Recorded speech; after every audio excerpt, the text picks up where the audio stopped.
ایک بدو آئے، ایک صحابی آئے، یا رسول اللہ میرا باپ میرے مال کو خرچ کر دیتا ہے، مجھ سے پوچھتا نہیں ہے۔ تو ہم نے کہا بلاؤ اسے۔ ان کو جب بلایا گیا تو اس نے پوچھا کیوں بلا رہے ہیں؟ کہ تیرے بیٹے نے شکایت کی۔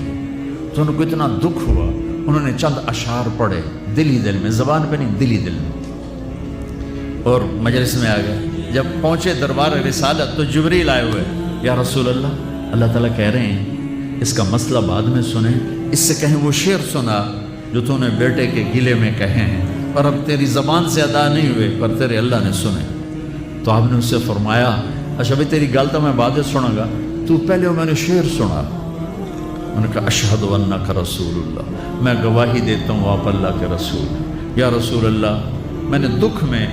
چند اشعار زبان سے نہیں دل ہی دل میں دہرائے تھے، اور آپ کے رب نے عرشوں پہ سنا، واقعی آپ کا رب بھی سچا اور آپ بھی سچے۔ آپ نے کہا کیا کہا تھا؟ کہا میرے بیٹے جس دن تو پیدا ہوا ہم نے اس دن اپنی ذات کے لیے جینا چھوڑ دیا، ہم نے تیرے لیے زندگی کا سفر شروع کیا، تجھے ٹھنڈی چھاؤں میں بٹھانے کے لیے گرم ہواؤں سے لڑا، تمہیں ٹھنڈی ہواؤں سے بچانے کے لیے برفانی راتوں میں کام کیا، تیری ایک مسکراہٹ دیکھنے کے لیے ساری ساری رات تڑپا، ساری رات اپنے آپ کو کوہلو کے بیل کی طرح اپنی ساری جوانی کا رس نچوڑ کے تیری ہڈیوں میں ڈال دیا۔ میں بوڑھا ہوتا گیا، تو پروان چڑھتا گیا، میری کمر جھک گئی، تیری کمر اٹھ گئی، میری ٹانگوں سے جان نکل گئی، تیری ٹانگیں مضبوط ہو گئی، میرے ہاتھ کانپنے لگے، تیرے ہاتھ مضبوط ہوئے، میں لڑکھڑانے لگا، تو اترانے لگا، تو مجھے خیال آیا کہ جیسے میں اس کے لیے دھکے کھاتا تھا، اس کی زندگی کی دعائیں مانگتا تھا، اس کے لیے تڑپتا تھا،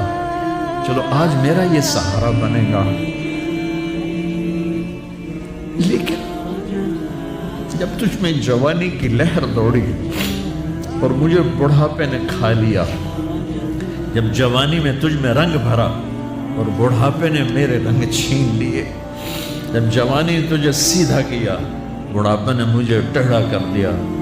کمر جھکا دی، تو ایک دم تو مجھے ایسے گھور کے دیکھنے لگا، تیری آنکھیں ماتھے پہ چڑھ گئیں اور تو مجھے یوں دیکھنے لگا جیسے میں نوکر ہوں، تو باپ، تو مالک۔ تو میں نے اپنی 30 سالہ زندگی کو جھٹلا دیا کہ ہاں میں باپ نہیں ہوں، میں نوکر، یہ میرا سردار ہے، اگر یہ بیٹا ہوتا تو یوں تو نہ کرتا۔ اس نے میری راتوں کے تڑپنے کو بھلایا، میرے گرمی سردی سے لڑنے کو بھلایا، کولو کے بیل کی طرف میرے چکر کاٹنے کو بھلایا،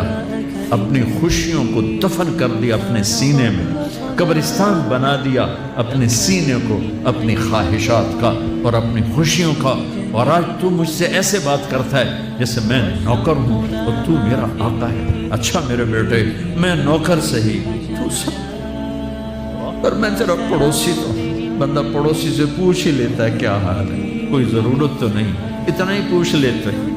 دیکھو میں آج رو رہا ہوں، یہ بڑے دردناک اشعار ہیں، میری اردو میں اتنی وسعت نہیں ہے کہ میں ان اشعار کا درد سمجھ سکوں اردو کے الفاظ میں، لیکن اتنا بتاتا ہوں کہ میرے نبی روتے روتے ہچکی لگ گئی، اتنا روئے۔ آپ نے اس بچے کے گریبان کو یہاں سے پکڑ کر دفع ہو جا، میری نظروں سے دور ہو جا، انت و مالک لابیک، تیرا سب کچھ تیرے باپ کا ہے، یہی باپ آج تمہارے ہاتھوں ذلیل ہوا۔